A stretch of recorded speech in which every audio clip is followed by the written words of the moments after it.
Hello students, द्विघात बहुपद के बारे में तो आप पहले पढ़ ही चुके हैं। ऐसा बहुपद जिसमें चर की सबसे बड़ी जो घात है वो 2 हो और चर की जो घात है वो पूर्ण संख्या होनी चाहिए, ये तो आपने पढ़ा ही था।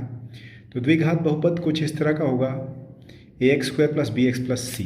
ये देखिए, ये ax² + bx + c ये द्विघात बहुपद है। लेकिन आज हम जो टॉपिक पढ़ने जा रहे हैं वो है द्विघात समीकरण। तो यहाँ पे मैं बराबर 0 अगर कर दूँ ये, तो अब ये द्विघात बहुपद इतना था ना ये वाला, ये अब बन जाता है द्विघात समीकरण, क्योंकि समीकरण का चिन्ह आ गया बराबर 0। किसी भी चीज़ के बराबर अगर हो जाए कोई द्विघात बहुपद तो वो क्या बन जाता है, एक द्विघात समीकरण। इसमें खास बात क्या है कि जो x² का गुणांक है यानी कि a वो 0 नहीं होना चाहिए। अगर वो 0 हो जाता है तो हमारे पास कुछ इस तरह बन जाएगा, और ये क्या है, रैखिक बहुपद है, द्विघात नहीं, क्योंकि चर x है यहाँ और x की घात 1 हो जाती है। तो द्विघात समीकरण पढ़ेंगे हम। द्विघात समीकरण का ये मानक रूप है, standard form, ax² + bx + c = 0। ठीक है, x² का गुणांक a है, x का गुणांक b है और बिना x वाला c है। तो ax² + bx + c = 0। यहाँ चर x है और x की सबसे बड़ी घात 2 है, तो ये द्विघात समीकरण है। ठीक है, समीकरण अगर हटा देंगे तो बहुपद बन जाता है। चलिए आपकी प्रश्नावली 4.1 शुरू करते हैं, बहुत आसान है। जांच कीजिए कि क्या निम्न द्विघात समीकरण है। आपको बताना है कि इनमें से कौन से द्विघात समीकरण हैं। तो पहला है x + 1 का स्क्वायर बराबर 2x - 3। तो a + b का स्क्वायर, a + b के वर्ग का पहले आप फॉर्मूला लगाएं। वो होता क्या है, a का वर्ग, a यहाँ x है, b क्या है 1, a का वर्ग + b का वर्ग + 2 × a × b। तो x का वर्ग + 1 का वर्ग + 2 × x × 1, तो 2x ही हो गया। तो ये बन गया x² + 2x + 1 बराबर, ये ब्रैकेट के बाहर 2 है, पहले x से गुणा होगा फिर 3 से गुणा होगा, तो 2 × x 2x - 2 × 3 6। अब हम क्या करते हैं, एक तरफ 0 बनाने के लिए ये जो दोनों पद हैं इनको इस साइड ले आते हैं। तो और एक चीज़ क्या खास ध्यान रखेंगे, इसमें जो x वाले पद हैं उसके साथ x वाला रखेंगे। तो पहले x² हमने ऐसे लिख लिया, + 2x ऐसे लिख लिया।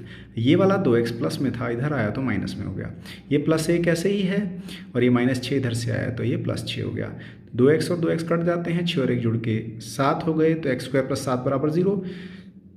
तो क्या ये द्विघात समीकरण बना। अभी मैंने आपको बताया था द्विघात समीकरण, ये मैंने ब्रैकेट में जो लिखा आपको समझाने के लिए लिखा है, ax² + bx + c = 0। x² का गुणांक यहाँ कितना है, 1 है, x का गुणांक x तो है ही नहीं तो 0 हो गया, और बिना x वाला c। x की घात कितनी है, चर की सबसे बड़ी घात कितनी है, 2 है। ठीक है ना, तो ये क्या हो गया, एक द्विघात समीकरण है। ये बताना इस प्रश्न में आपको हल करके। दूसरा भाग देख लेते हैं, x² - 2x = -2 3 - x। तो ये तो ऐसे ही लिख लिया, ये हल किया, -2 दोनों के साथ गुणा होगा, तो पहले -2 × 3 किया तो -6 हो गया, फिर -2 × -x, 2 माइनस के चिन्ह है, गुणा हो रहा है तो प्लस हो गया। अब क्या करते हैं, आप सारे एक साइड ले जाते हैं, इधर 0 बना लेते हैं। मैंने आपको बताया कि x वाले के साथ x वाला पद रखना है, समान पद इकट्ठे रखने हैं मतलब। तो x² - 2x, ये तो ऐसे लिख लिया। अब ये 2x यहाँ प्लस का था, इस साइड आया तो क्या हो गया, माइनस हो गया। ये -6 था तो इधर आया तो क्या हो गया, +6 हो गया। तो अब -2x और -2x, -2 और -2 -4 हो गए, +6। तो क्या ये इस तरह का है मानक रूप, ax² + bx + c = 0 जैसा है ये। x की घात कितनी है, चर की सबसे बड़ी घात कितनी है, 2, तो ये एक द्विघात समीकरण है। अगर हम a, b और c देखें तो यहाँ a कितना है, x² का गुणांक 1 है, b है -4 और c है 6। तो ये क्या है, एक द्विघात समीकरण है ये वाला। अगला भाग देख लेते हैं, ये देखिए। तो इसमें आपको क्या करना है, गुणा करते चले जाना है, दोनों को गुणा करें। x × x हो गया x², x × 1 हो गया 1x, -2 × x हो गया -2x, -2 × 1 हो गया -2। ऐसे इधर गुणा कर दिया, x × 1 x², फिर +3x -x और -3। ठीक है जी, x - 2x किया तो -1x हो गया, 1 में से 2 घटाए तो -1 बचे, और इधर 3x में से x घटाए तो 2x हो गए। अब क्या करते हैं, सारा ये वाला जो है वो इस साइड ले आते हैं, चिन्ह बदल जाएंगे। x² यहाँ पे था ना, x² के साथ x² का पद रखेंगे, x² रखा, ये x² प्लस का इधर आया तो माइनस का हो, ये -x ऐसे ही है, यहाँ 2x है प्लस का, इधर लाए तो माइनस का हो गया, ये -2 ऐसे ही है, ये -3 प्लस का हो गया। तो अब ये देखिए आप, ये तो कट ही गया, x² वाले पद तो कट गए, -x - 2x कितने हो गए, -3x, -2 + 3 एक माइनस एक प्लस है, तो आप क्या करते हैं घटाते हैं, 3 में से 2 घटाए 1, बड़ी संख्या का चिन्ह रखा। तो यहाँ x की घात कितनी रह गई, 1 रह गई, 2 तो नहीं है, तो ये द्विघात समीकरण नहीं है। तो देखिए मैंने आपको जो अगले चौथे, पाँचवें, छठे और सातवें भाग आपने खुद करने हैं। सातवां तो मैं आपको करा दूंगा, छठे तक आपने खुद करने हैं। ये वैसे ही हैं जैसे अभी किया आपने, ठीक है। तो सातवां भाग है, क्यूब वाला फॉर्मूला लगेगा, घन वाला, तो इसलिए मैं आपको बता देता हूँ कि a plus b whole cube है, a प्लस बी का घन, पूरे का घन बराबर 2x गुना x स्क्वायर माइनस 1। तो इसमें हमने क्या करना है, a प्लस बी का घन होता क्या है, a का घन प्लस b का घन प्लस 3 गुना a स्क्वायर गुणा b प्लस 3 गुणा a गुणा b स्क्वायर। a यहाँ पे x है, b यहाँ पे 2 है, तो a cube plus b cube plus 3 गुणा a का स्क्वायर पहले का स्क्वायर गुणा 2 प्लस 3 गुणा x गुणा दूसरे का स्क्वायर। इधर गुणा करो 2x गुणा एक्स स्क्वायर, x की घात 3 हो गई, 2 ऐसे ही रहा, माइनस 2x गुणा 1 2x ही हो गया। तो ये x क्यूब हो गया, ये 2 की घात 3 8 होता है, ये 3 और गुणा 2 6 हो गए, और एक्स स्क्वायर प्लस 3, ये 2 गुणा 2 4, 3 चौके 12 और x बराबर 2x क्यूब माइनस 2x। फिर हम क्या करते हैं, समान पद इकट्ठे रखेंगे, इधर 0 बनाएंगे, ये 2x क्यूब प्लस का है, इधर ले जाएंगे तो माइनस का हो जाएगा, इस x क्यूब के साथ रख देंगे, तो x cube minus 2x cube हो गया। फिर x की घात 3 वाले पद के बाद x की घात 2 वाला पद रखना है, तो ये रखा, इधर कोई था नहीं x की घात 2 वाला, तो यही हो गया। इधर 12x है, ये माइनस 2x इधर आया तो 2x हो गया। उसके बाद ये क्या बचा हुआ है, प्लस 8, ये लिख दिया हमने। x क्यूब में से 2x क्यूब घटाए तो माइनस एक्स क्यूब बचा, plus 6x square plus 14x, 12 और 2 14 प्लस 8।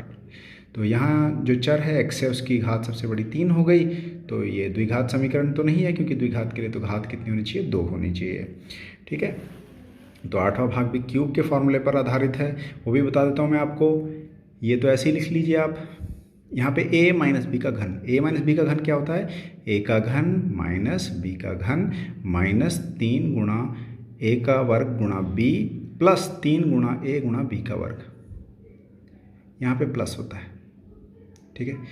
तो ये आपके पास 3 दूनी 6x स्क्वायर और ये 2 दूनी 4, 3 चौके 12x ऐसे हो गया। उसके बाद आपने ये वाले पद इस तरफ कर लिए, इधर 0 बना लिए, और ये आपके पास 2x square minus 13x plus 1 आ गया, क्योंकि x की घात 3 वाले तो कट ही गए ये दोनों, तो इसलिए ये एक द्विघात समीकरण है, क्योंकि ax square plus bx plus c बराबर 0 जैसा है ना ये। तो ये था आपने पहचानना कि कैसे द्विघात समीकरण होता है, और आपका मानक रूप हमेशा ध्यान रखना है, क्या है मानक रूप, ax square plus bx plus c बराबर 0। तो अब आप दूसरे क्वेश्चन पर आइए, निम्न स्थितियों को द्विघात समीकरण के रूप में निरूपित कीजिए। अब ये जो दी हुई स्थिति, आपको इसका क्या बनाना है, एक द्विघात समीकरण बनाना है। तो प्रश्न है, एक आयताकार भूखंड का क्षेत्रफल 528 वर्ग मीटर है। कितना है क्षेत्रफल, 528, और आयत का क्षेत्रफल होता क्या है, लंबाई गुणा चौड़ाई। तो क्षेत्र की लंबाई चौड़ाई के दुगने से 1 अधिक है। किसका दुगना करना है, चौड़ाई का दुगना करना है ना, तो पहले चौड़ाई ही मानिए आप, माना भूखंड की चौड़ाई x है, तो लंबाई क्या है, चौड़ाई के दुगने से 1 अधिक, लंबाई क्या है, चौड़ाई क्या है x, लंबाई क्या होगी चौड़ाई के दुगने से, तो चौड़ाई का पहले दुगना किया तो x का दुगना किया तो 2x हो गया, दुगना मतलब 2 से गुना, और फिर 1 अधिक है तो उसमें 1 जोड़ दिया। पहले आपने चौड़ाई मानी ना, क्यों चौड़ाई मानी पहले, क्योंकि चौड़ाई का दुगना करना था, फिर उसमें 1 जोड़ना था, तब लंबाई आती, इसलिए आपने पहले चौड़ाई मानी है x। तो लंबाई क्या थी, चौड़ाई x है, इसका दुगना 2x हो गया, उसमें 1 जोड़ दिया। अब क्षेत्रफल आपको दे रखा है 528, क्षेत्रफल होता क्या है, लंबाई गुणा चौड़ाई। अभी मैंने आपको बताया आयत का क्षेत्रफल लंबाई गुणा चौड़ाई, तो x गुणा 2x प्लस 1, ऐसे गुणा हो गया ना, तो गुणा करिए तो क्या हो गया, x की घात 2 हो गई, 2 ऐसे हो गया, x गुणा 1 x हो गया बराबर 528, और इसको इधर ले आएँ एक 0 बनाने के लिए, तो ये आपका ये मानक रूप ax square plus bx plus c बराबर 0 होता है द्विघात समीकरण का। ये बार बार मैं आपको बता रहा हूँ, ध्यान रखना है, ब्रैकेट में मैंने आपको समझाने के लिए लिखा है, ठीक है। तो बराबर 0, तो ये आपके पास a 2 हो गया, b 1 हो गया, और c माइनस 528 हो गया, चिन्ह के साथ लेना है, ठीक है। तो ये द्विघात समीकरण बन गया। तो अगला भी बहुत आसान है, 2 क्रमागत धनात्मक पूर्णांकों का गुणनफल 306 है। हमें पूर्णांकों को ज्ञात करना है। क्रमागत है मतलब एक के बाद एक, जैसे कि संख्याएं होती हैं, पहले 1 होती है, फिर उसमें 1 जोड़ के 2 आ जाती है, वैसे ही धनात्मक पूर्णांक 2 लेने हैं क्रमागत। तो माना पहला धनात्मक पूर्णांक अगर x ले लिया आपने, तो क्रमागत कैसे अगला कैसे आएगा, उसमें एक जोड़ के, जैसे पहला नंबर 2 लेते हैं तो उसके अगला 3 हो जाता है ना। ठीक उसी तरह पहला धनात्मक पूर्णांक अगर x लिया आपने तो अगला क्या आएगा, x + 1। अब इनका गुणनफल कितना है, 306 दे रखा है, और गुणनफल किया तो क्या आता है, x × x + 1 बराबर 306 दिया है। इसको हल कीजिए, x × x x², 1 × x x बराबर 306। इसको इस तरफ लाइए 0 बनाने के लिए, तो क्या बनता है, x² + x - 306 बराबर 0। ये इधर आया तो माइनस हो गया, तो ये इस मानक रूप में है, ax² + bx + c बराबर 0 में। तो a बराबर 1 हो गया, b बराबर 1 हो गया, c बराबर -306 हो गया। तो ये आपका क्या बन गया, एक द्विघात समीकरण। ठीक है, तो आइए देख लेते हैं कि आपने आज होमवर्क में क्या करना है। होमवर्क में जैसे आपने प्रश्न किए हैं ऐसे ही 2 प्रश्न हैं। पहले में जांच करना है कि क्या निम्न द्विघात समीकरण है। इसके 4 पार्ट्स हैं, ठीक है ना, ये 4 पार्ट्स आपने करने हैं। और उसके बाद द्विघात समीकरण के रूप में निरूपित करने के भी 2 क्वेश्चन हैं, ये भी आपने कर लेने हैं। तो आपने सबसे इम्पॉर्टेंट चीज़ इसमें क्या ध्यान रखनी है कि द्विघात समीकरण का मानक रूप ax² + bx + c बराबर 0 होता है। ठीक है, तो स्टूडेंट्स आज की वीडियो में इतना ही। अगली वीडियो तक प्रैक्टिस करते रहिए और